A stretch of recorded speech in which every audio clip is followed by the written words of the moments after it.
আমি Rimpa. Welcome to my channel তিন কথা। এখন বিকেল 5:30 মতন বাজে।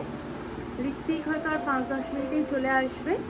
ও আসলেই আমরা বেরিয়ে পড়বো। আজকে প্ল্যান আছে 2-3 জায়গায় যাব, খাওয়া দাওয়া করবো, একটু ঘুরবো।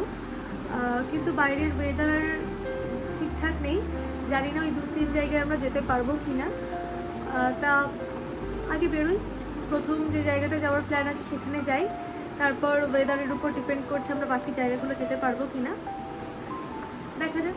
চলুন বেরাই। এখন আমরা বেরিয়ে পড়েছি, যাচ্ছি হ্যাংআউট ক্যাফে মধ্যমগ্রাম। আরও কিছু জায়গায় যাওয়ার প্ল্যান আছে, ওয়েদার যদি ঠিকঠাক থাকে তাহলে সেই জায়গাগুলোতে যাওয়া পসিবল হবে।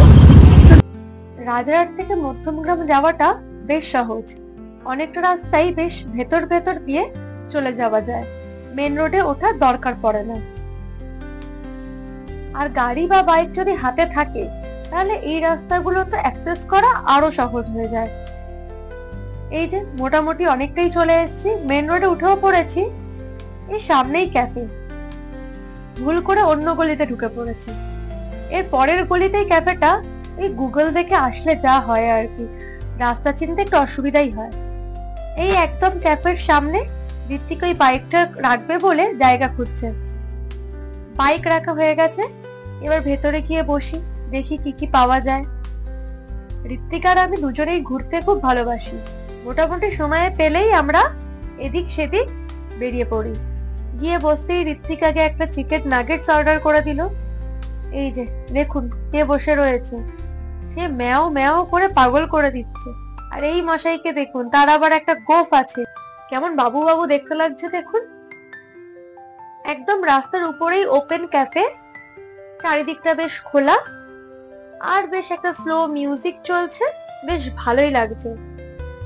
আমিও এবার চুজ করছিলাম নেক্সট কি খাওয়া যায়, তার মধ্যে চলে এলো চিকেন নাগেটসটা। ঋত্বিককে বললাম দাঁড়া, গরম আছে, এখন খেতে পারবি না। আমি নিয়ে নিলাম একটা ম্যাঙ্গো শেক আর একটা স্যান্ডউইচ। তা ম্যাঙ্গো শেকটা আগে চলে এসছে, ততক্ষণে নাগেটস খাওয়া শেষ হয়ে গেছে। তার ঋত্বিক বললো আমাকেও একটু ম্যাঙ্গো শেকটা দে।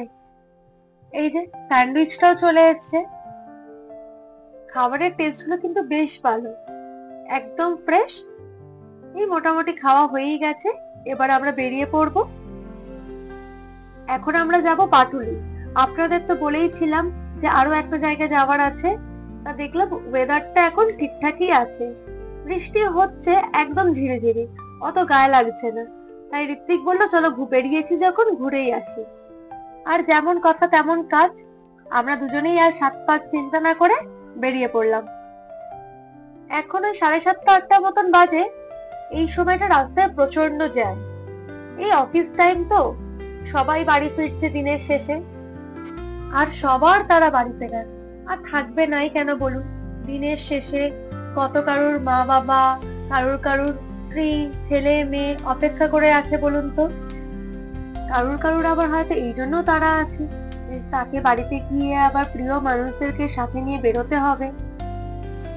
আবার কেউ কেউ এটা ভেবে হয়তো তাড়াতাড়ি বাড়ি ফিরছে যে বাড়িতে গিয়ে ছেলে মেয়েকে এখন পড়াতে বসতে হবে। আপনাদের সাথে কথা বলতে বলতে পৌঁছেও গেলাম। ঋত্বিক এখন পার্কিং এর জায়গা খুঁজছে। আসলে ঋত্বিক এই পার্কিং এর জায়গাটা খুঁজে পাচ্ছিল না বলে আমরা একটু এগিয়ে গেছিলাম, আবার এই ব্যাক করছি। তা বেশ ভালোই হলো, ব্যাক করার সময় এই দিকটা দেখা হয়ে গেল, নাহলে ওই দিক থেকে আবার হেঁটে হেঁটে এই দিকটা দেখতে আসতে হতো। এখানে লেখা রয়েছে আমার ভালোবাসার শহর কলকাতা। সত্যি কলকাতা শহর কি কার না ভালো লাগে বলুন তো, কি সুন্দর না জায়গাটা। এই যে সামনে দুর্গা মূর্তিটা কি সুন্দর, একটা ছোট্ট দক্ষিণেশ্বর করা রয়েছে। আর এই দিকটা আছে অনেক কটা ফুড স্টল, আর পার্কিংটাও এইদিকে। ঋত্বিক চলে গেল গাড়িটা পার্ক করতে। এখন চলে এসেছি পাটুলি ঝিল পার্কে। এখানে এখন একটু ঘুরু ঘুরু করবো, একটু কিছু খাওয়া দাওয়া করবো। আপনারা এই দোকানটা দেখুন, একদম শুরুতেই দোকানটা আছে, কত রকমের জিনিস আছে দেখুন। কলকাতার ম্যাগনেট, দক্ষিণেশ্বর, ছোট ছোট ফ্যান, ছোট থেকে বড় হাতে আঁকা অনেক ছবি ফ্রেম করা রয়েছে। তা আমি এখানে ম্যাগনেট কিনবো বলে দেখছি, ব্যোমকেশ, ফেলুদা, জগন্নাথ, কলকাতার ট্যাক্সি, দক্ষিণেশ্বর, রসগোল্লা, আরো অনেক রকম ম্যাগনেট ছিল। কিন্তু আমি খুঁজছিলাম একেন বাবু, কিন্তু একেন বাবু কোনোভাবেই আমি বাস্কেটে বা এখানে লাগানো দেখতে পেলাম না। তাই আমি কাকুকে বললাম যে আমাকে একটা একেন বাবু থাকলে দাও তো।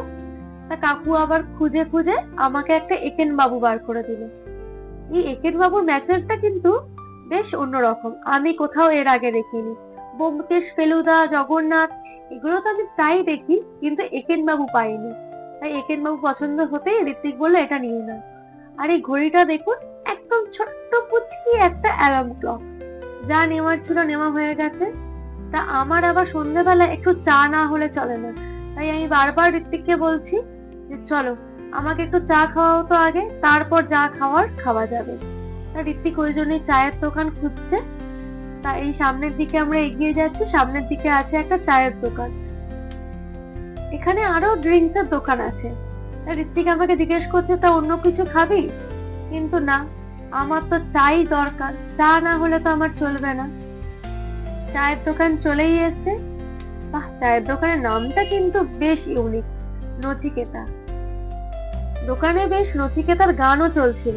তাই ঋত্বিক বললো চলো আগে ঝিলের ধার থেকে একটু তোমাকে ঘুরিয়ে আনি, তারপর এসে চা খাচ্ছি। তা আমিও বললাম চলো ঝিলের ধার থেকে একটু ঘুরেই আসি। যদি হাওয়া চলে তাহলে এই ঝিলের ধারটায় দাঁড়াতে বেশ ভালো লাগবে, কিন্তু আজকে একদমই হাওয়া নেই। ঝিলের ধারটা একদম গুমোট হয়ে রয়েছে। এখান থেকে দক্ষিণেশ্বরের মন্দিরটাকে দেখুন, কি ভালো লাগছে, অপরূপ সুন্দর লাগছে। চায়ের দোকানে চলে এলাম, ঋত্বিক 2 কাপ চা নিয়ে নিল। কিন্তু কি ভিড় দেখুন, কিছুতেই আর দোকানের সামনে যেতে পারছি না। ভেতরে বেশ সুন্দর গান চলছে, কিন্তু এই গান শুনতে শুনতে চা খেতে বেশ ভালোই লাগবে। বৃষ্টির দিনে নচিকেতার গান আর গরম গরম চা, আর কি চাই। চা খাওয়া হয়ে গেছে, চলে এলাম একটা ফুড স্টলে। একটা চিকেন মোমো নিলাম আর একটা ফিশ মোমো নিলাম। ঋত্বিক ফিশটা অত পছন্দ করে না, তাই নিজের জন্য চিকেন মোমো নিল আর আমার জন্য ফিশ মোমোটা। ফিশ মোমো আর চিকেন মোমোর টেস্ট এন্ড কোয়ালিটি খুবই বিলো অ্যাভারেজ। যাই হোক, মোমোটা খেয়ে আমরা এদিকে চলে এলাম কোনো একটা ডেজার্ট নেব বলে। তা ঋত্বিক বলছিল পেস্ট্রি নেবে, আমি আবার পেস্ট্রিটা অত পছন্দ করি না বলে বললাম আইসক্রিম খাবো। তা আইসক্রিম আর পেস্ট্রি এই দোকানে এনারা নিজেরাই বানায়। তাই বললো ম্যাডাম একটু ট্রাই করে দেখুন, বেশ ভালো লাগবে। আমি একটা ডাব আইসক্রিম নিয়ে নিলাম আর ঋত্বিক নিয়ে নিল একটা পেস্ট্রি। তা ঋত্বিকের হাতে তো আর ধরার জায়গা নেই, তাই ঋত্বিক বললো চলো আগে মোমোটা খেয়ে নি, তারপর পেস্ট্রিটা নিই। আইসক্রিম এন্ড পেস্ট্রি দুটোরই টেস্ট বেশ ভালো। এবার বেরিয়ে পড়েছি, বাড়ি ফেরার পথ ধরলাম। বাড়ি ফিরতে মোটামুটি 1 ঘন্টা মতন লাগবে, তাই আর লেট করা যাবে না, অলরেডি অনেকটা লেট হয়ে গেছে, 10টা মতন বাজে।